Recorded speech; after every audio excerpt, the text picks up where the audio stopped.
Hello and welcome to the 4.4 banner breakdown.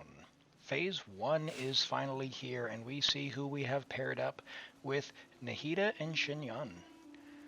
And Gaming, the new Pyro Claymore user.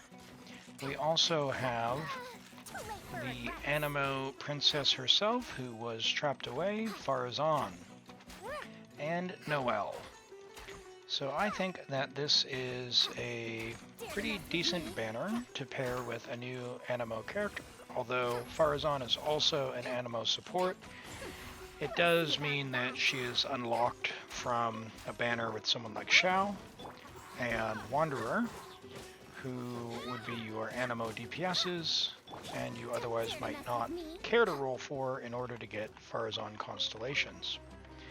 Farazan is a character who gains quite a bit of power when she gets to Constellation 6, and before then, she has very limited usefulness in teams, just due to her extremely high energy requirements.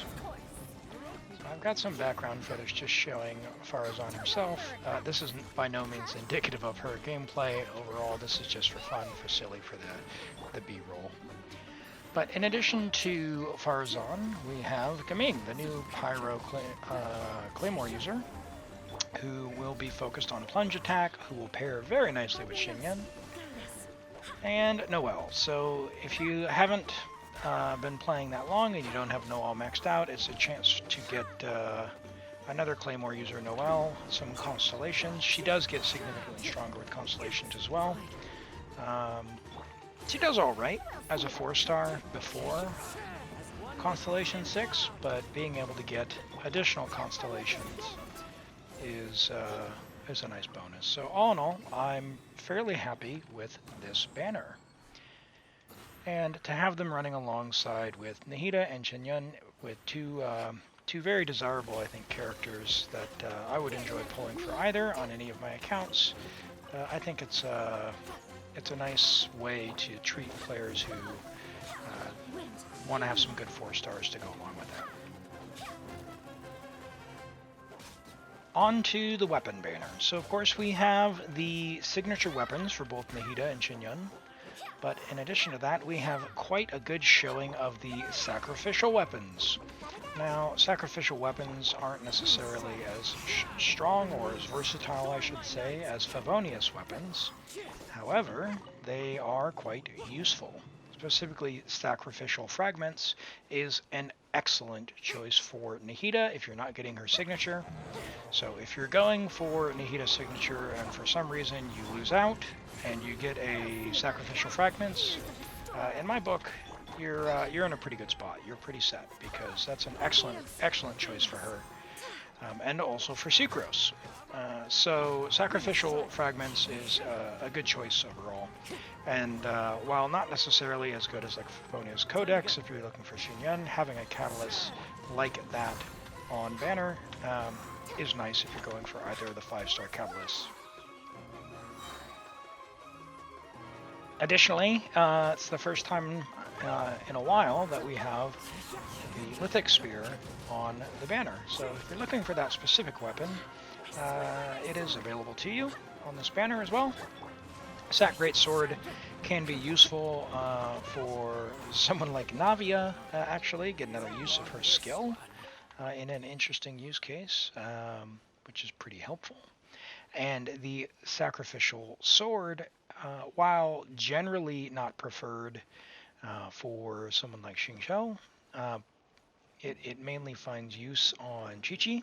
It does have energy recharge, which is nice and allows you to do a skill cooldown reset. So if you are playing and you don't have a Favonius sword yet, it can be a nice stand-in while you're waiting, and at high refinements it can be quite nice and help you battery things quite well. So Sacrificial Sword, getting multiple copies of those is not necessarily a bad thing. The Sacrificial Bow is actually a nice choice for someone like Diona. If you need a battery for Cryo, Diona's an excellent choice, and being able to do her skill twice and generate all those particles is quite nice, especially if you don't have an extra high refinement Favonius bow hanging out. So all in all, I like the value on this weapon banner myself. Generally, though, rolling on the weapon banner is fairly expensive in terms of primo gems. So if you are free to play or you're limited in primos or just otherwise budgeting, it's not necessarily you want to something where you want to spend your primo gems on, but in this case, there's a lot of really decent options as opposed to just a really good option and then a bunch that you just would never use. So I think this is a very fair weapon banner myself, and some good choices to pick up if you're going for the 5 stars. So nice 4 stars to get along the way. So.